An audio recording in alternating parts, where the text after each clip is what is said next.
Hello and Jai Hind everyone. Myself Vishwajit Singh. I'm back again with a new video on military insights. What is budget? Guys, इस video में हम देखने वाले हैं कि budget होता क्या है बेसिकली और इसके बेसिक जो हाइलाइट्स है उनके बारे में हम जानने वाले हैं। अभी आपने रिसेंटली देखा होगा कि मोदी सरकार या मोदी गवर्नमेंट ने जो बजट लॉन्च किया है, आपने न्यूज वगैरह में या टीवी टेलीविजन वगैरह में देखा होगा कि कुछ लोग इसके सपोर्ट में हैं, कुछ लोग अपोज में हैं। एज एन एस्पिरेंट हमारा काम ये है कि इसमें जो इम्पोर्टेंट चीजें हैं उनकी हाइलाइट्स जो है इम्पोर्टेंट उनकी एक अच्छे तरीके से हमें जानकारी हो ताकि हम खुद को अपडेटेड रख सके। Now start. What is budget?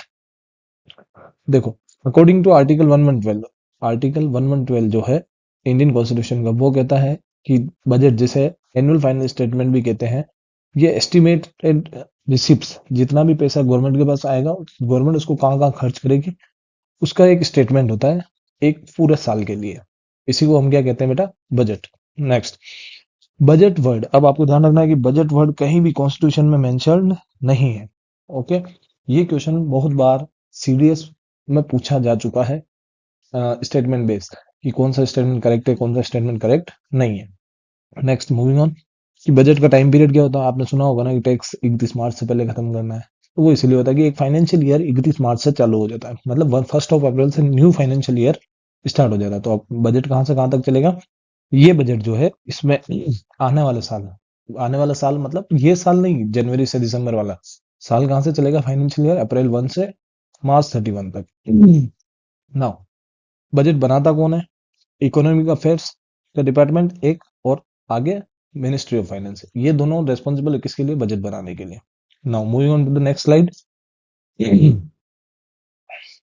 Budget अब दो तरह का होता है। अभी आपने रिसेंटली सुना होगा ना कि सब, अभी तो साल हुआ ही नहीं है, अभी गवर्नमेंट ने कुछ दिन पहले इंटरिम बजट लॉन्च किया था, है ना? तो बजट दो तरह का होता है, एक तो होता है इंटरिम बजट, एक फुल फ्लेज बजट। अब देखो, इंटरिम बजट होता क्या है? इंटरिम बजट ऐसा होता है जब गवर्नमेंट के पास पूरा फाइनेंशियल ईयर पड़ा नहीं हो, मतलब उससे पहले इलेक्शन होने वाला है, तो गवर्नमेंट उस वक्त कौन सा बजट लॉन्च करती है? Interim budget. और फुल फ्लेज बजट क्या होता है? जब गवर्नमेंट इलेक्ट हुई हो, उसके पास पूरा फाइनेंशियल ईयर हो, जब तक वही गवर्नमेंट रहेगी, उस वक्त कौन सा बजट लॉन्च किया जाता है? Full fledge budget. अब किसी नो कॉन्फिडेंस मोशन की वजह से अगर सरकार गिर जाती है, वो बात अलग है, पर अभी की कंडीशन में गवर्नमेंट यही मानती है कि हम ही रूल करने वाले हैं, इसीलिए हम फुल फ्लेज बजट लॉन्च कर रहे हैं। अब इन दोनों के बीच बेसिक बेसिक डिफरेंस क्या होता है वो देखा जाए। टाइमिंग, जैसा कि मैंने आपको बताया, गवर्नमेंट इलेक्शन से पहले अगर कोई बजट बनाएगी तो उसे इंटरिम बजट कहेंगे, और पूरे साल के लिए बनाएगी तो उसे फुल फ्लेज बजट कहेंगे। स्कोप क्या होता है? अब स्कोप देखो, interim budget short time period के लिए होगा, वहीं ये पूरे फाइनेंशियल ईयर के लिए होगा, ठीक है? अब इंटरिम बजट लाया क्यों जाता है, मतलब इसका पर्पस क्या है? देखो, ensures continuity of essential functions temporary, मतलब अब इलेक्शन होने वाला है, इसका मतलब ये थोड़ा कि गवर्नमेंट, देश का काम रुक जाएगा, देश में होने वाले इंपोर्ट एक्सपोर्ट रुक जाएंगे। तो उस चीज को कंटिन्यू रखने के लिए इंटरिम बजट एक रूलिंग गवर्नमेंट द्वारा लॉन्च किया जाता है। वहीं आप बात करेंगे फुल फ्लेज बजट की, तो फुल फ्लेज बजट क्या करता है बेटा? पूरे एंटायर फिस्कल ईयर के लिए, एंटायर फिस्कल ईयर के लिए रहता है। पॉलिसी अनाउंसमेंट क्या होती है?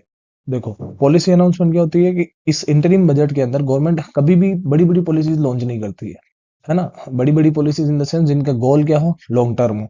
हमेशा गवर्नमेंट उस चीज पे फोकस करती है कि पॉलिसी ऐसी लॉन्च की जाए जिससे उनको इलेक्शन में बेनिफिट हो, है ना? इसीलिए बहुत बार इंटरिम बजट का ज्यादा अपोजिशन सपोर्ट नहीं करती है, सपोर्ट तो बिल्कुल ही नहीं करती है। खैर, वो हमेशा उस चीज को अपोज ही करती रहती है कि भाई ये इंटरिम बजट गवर्नमेंट ने जो लॉन्च किया ये लोगों को लुभाने के लिए है, ठीक है? अब इकोनॉमिक सर्वे क्या होता है? Economic survey report interim budget से पहले नहीं पेश की जाती है ना? परंतु फुल फ्लेज बजट के साथ इकोनॉमिक सर्वे पेश किया जाता है। Moving on to the next slide. अब हम देखेंगे इस बजट की फोकस एरियाज क्या है ना? बजट ने कहाँ कहाँ फोकस किया है वो हमें पता लगाना होगा ताकि स्कीम अच्छे से समझ में आ सके। उससे पहले हम देख लेते हैं कि पैसा आता कहाँ से है और जाता कहाँ पर है। पेमेंट से आता कहाँ पर है और जाता कहाँ पर है, उस चीज को देख लेते हैं। देखेंगे आप, सबसे पहले वेयर रुपीज कम्स फ्रॉम, उसमें पहला सेक्शन है इनकम टैक्स। इनकम टैक्स से हमें कितना मिलता है बेटा? 22%। यूनियन एक्साइज ड्यूटी से कितना मिलता है? 5%। जीएसटी वगैरह से कितना मिलता है बेटा? 18%। कॉर्पोरेशन टैक्स है 17%। इस तरीके से कस्टम से 4%, है ना? और नॉन डेब्ट कैपिटल रिसिप्ट जो होती है उनसे 1% और नॉन टैक्स रिसिप्ट से 9% और बोरोइंग गवर्नमेंट पैसा उधार अगर किसी से लेती है तो उससे हमें 24%। ये सारी चीजें जहां से हमारे पास गवर्नमेंट के पास पैसा आता है। अब ये नॉन टैक्स रिसिप्ट और नॉन डेब्ट कैपिटल रिसिप्ट क्या होती है, ये सब हम इकोनॉमिक्स की क्लास में अच्छे से समझने वाले हैं आगे। अब पैसा आया तो गवर्नमेंट को कहाँ कहाँ खर्च करी वो भी आपको बताना जरूरी है। सबसे पहला गवर्नमेंट पेंशन देती है ना, तो पेंशन में हिस्सा कितना शेयर करती है बेटा, 4%। कितना, 4%। उसके बाद अदर एक्सपेंडिचर में 8%। सेंट्रली स्पॉन्सर्ड स्कीम, गवर्नमेंट जो भी फ्रीबीज वगैरह लॉन्च करती है ना, आपने देखा होगा कि भाई अ, कहीं कोई हादसा हो गया तो उनको भी पैसा देना है, या फिर कुछ स्कीम लॉन्च की है जैसे मनरेगा नरेगा, इन दोनों में पैसा देना है ना। फाइनेंस कमीशन और अदर ट्रांसफर्स में 8% जाता है। State share taxes and duties में 22% जाता है। मोस्ट इंपोर्टेंट डिफेंस, देश सुरक्षा पर, रक्षा पर कितना खर्च करती है बेटा, 8%। मेजर जो सब्सिडीज मिलती है उन पे 6%। और इंटरेस्ट पेमेंट, जो अब पैसा उधार लिया था उसका ब्याज भी तो देना पड़ेगा, वो ब्याज में 24% हमने उधार लिया था और 20% ब्याज में चला जाता है, ये देख लो आप। और सेंट्रल स्कीम्स, गवर्नमेंट जो स्कीम लॉन्च करती है उनके अंदर और डिफेंस सब्सिडी वगैरह जो भी होती है उनके अंदर जो पैसा लॉन्च गवर्नमेंट खर्च करती है वो है 16%। Moving on to the next slide.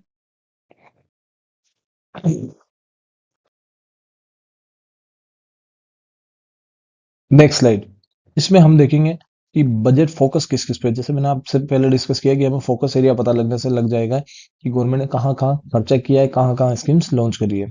First focus area that is नारी या वुमेन, मतलब वुमेन एम्पावरमेंट पे मोदी गवर्नमेंट ने स्पेशली फोकस किया है। बहुत सारी स्कीम्स जो वुमेन को एम्पावर करती है वो लॉन्च की गई है, मतलब बजट का कुछ हिस्सा वुमेन के ऊपर मेजोरिटी खर्च किया जा रहा है। नेक्स्ट फोकस एरिया के बारे में देखेंगे, that is poor section. Society का जो भी पुअर सेक्शन है उसको एम्पावर करने के लिए भी गवर्नमेंट ने स्कीम्स लॉन्च की है, इस बजट में से कुछ पैसा उन पे भी खर्च करने वाली है। नेक्स्ट आप देख रहे हैं फार्मर्स, किसान। देखो अन्नदाता जो है उन्हीं का मेजर रोल है, ये देश की इकोनॉमी को भी ऊपर रखेंगे। आपको सबको पता है कि गवर्नमेंट एग्रीकल्चर से भी बहुत कुछ कमा लेती है, इंपोर्ट एक्सपोर्ट दोनों एग्रीकल्चर पे भी डिपेंड करता है। तो जो किसान है उनका एम्पावरमेंट बहुत जरूरी है, तो गवर्नमेंट ने उस एरिया पर भी ध्यान दिया है। नेक्स्ट है बेटा यूथ, जो इस मोदी गवर्नमेंट का स्पेशल फोकस है वो है यूथ के ऊपर, कि यूथ को किस तरीके से एम्पावर किया जाए। इसके लिए एमएसएमईज में जो यूथ हैं वो नया अपना बिजनेस स्टार्टअप वगैरह कर सकते हैं, तो उनके लिए भी उन्होंने उनको कुछ सब्सिडी वगैरह या सपोर्ट जो गवर्नमेंट की तरफ से दिया जा सकता है वो दिया है। नेक्स्ट आप देखेंगे कि हाइलाइट्स क्या क्या है। देखिए बेटा, इस बजट को चार मेजर इंजन ड्राइव कर रहे हैं, है ना। चार मेजर इंजन जो ड्राइव कर रहे हैं, पहला इंजन है उसमें से एमएसएमई। देख रहे हैं आप, पहला इंजन कौन सा है, एमएसएमई। जस्ट इंजन के पीछे आप देख रहे होंगे, है ना, पहला इंजन एमएसएमई। दूसरा इंजन जो आप देख रहे होंगे वो है एग्रीकल्चर, कौन सा है, एग्रीकल्चर। उसके बाद तीसरा इंजन है बेटा इन्वेस्टमेंट, गवर्नमेंट कहाँ का इन्वेस्टमेंट करेगी। और चौथा इंजन है एक्सपोर्ट, चौथा इंजन क्या है, एक्सपोर्ट। अब इस बजट की जो की हाइलाइट्स है वो मैं एक बार आपसे डिस्कस कर लेना चाहता हूँ, ताकि हमें इस बजट को हम आसानी से समझ पाए। The key highlights for the budget is, देखो फर्स्टली मैंने बताया ना आपको कि गवर्नमेंट यूथ को सपोर्ट कर रही है, तो वो क्या कर रही है गवर्नमेंट, क्रेडिट कार्ड दिया है माइक्रो इंटरप्राइजेस के लिए। एमएसएमई का मतलब क्या होता है, micro small and medium enterprises, है ना। तो ये एमएसएमई की तरफ है कि क्रेडिट कार्ड दिया है। उसके बाद यूथ को एम्पावर करने के लिए गवर्नमेंट ने क्या किया है, स्कीम लॉन्च की है कि फर्स्ट टाइम जो एंटरप्रेन्योर्स है ना उनको सपोर्ट कैसे किया जा सके, उसके लिए कुछ स्कीम्स लॉन्च करी है। उसके अलावा जो पहले क्रेडिट क्रेडिट अवेलेबिलिटी थी किसके पास, एमएसएमई के पास, है ना, कि वो 5 करोड़ तक का पैसा उनके पास अवेलेबल था। अब उस लिमिट को बढ़ाकर गवर्नमेंट ने कितना कर दिया बेटा, 10 करोड़। कितना कर दिया है, 10 करोड़। अब गवर्नमेंट ने इस चीज को भी रिवाइज किया है कि कौन सी कंपनियां एमएसएमई के अंदर आएगी और कौन सी नहीं आएगी। इस चीज को भी रिवीज क्लासिफिकेशन क्राइटेरिया है उसको रिवाइज किया है किसने, गवर्नमेंट ने। अब गवर्नमेंट ने इन्वेस्टमेंट के अंदर क्या किया, तो देखेंगे आपकी 7 टैरिफ, पहले 15 तरह की टैरिफ रेट्स होती थी, उनको कम करते हुए 7 टैरिफ रेट्स को हटा दिया। अब टोटल बची कितनी है बेटा, सिर्फ और सिर्फ 8। कितनी बची है, 8। उसके अलावा अब गवर्नमेंट ने एक और चीज की है कि सिंगल सेस का मतलब किसी भी एक आइटम पे एक तरह का सेस लगाया जाए, ताकि टैक्स स्ट्रक्चर को थोड़ा क्या किया जा सके, सिंप्लीफाई। अब एक और चीज, गवर्नमेंट ने सीनियर सिटीजन को कैसे सपोर्ट किया है, गवर्नमेंट ने सीनियर सिटीजन को इस तरीके से सपोर्ट किया है कि उनकी जो डिडक्शन लिमिट थी उसको 50,000 से बढ़ाकर कितना कर दिया है, 1 लाख रुपए। उसके बाद टैक्स फाइलिंग की, इनकम टैक्स फाइलिंग की अपडेटेड रिटर्न्स की जो लिमिट थी 2 साल से उसको बढ़ाकर कितना कर दिया है, 4 साल। आप यहाँ पर देख पा रहे होंगे 2 साल से बढ़ाकर कितना कर दिया है, 4 साल में। उसके बाद अब गवर्नमेंट ने क्या दिया है, टैक्स में रिलीफ दिया है। क्या दिया है, टैक्स में रिलीफ। ये मेजर पॉइंट है, आप जो आपने हर न्यूज़पेपर में देखा होगा, क्योंकि ये medium sector of the society, जो भी ना ज्यादा अमीर है जो ना ज्यादा गरीब है, उनको इफेक्ट करता है। इसलिए इसको न्यूज़पेपर वगैरह ने और टेलीविजन ने हाईलाइट किया है कि 12 लाख रुपए तक, कहां तक, 12 लाख तक कोई टैक्स नहीं है। आई बात समझ में? तो ये सारी की हाईलाइट्स थी। इसी तरह की इंटरेस्टिंग वीडियोस के लिए आप जुड़ते रहिए रेगुलर। चैनल को लाइक एंड शेयर करते रहिए और सब्सक्राइब करना मत भूलना।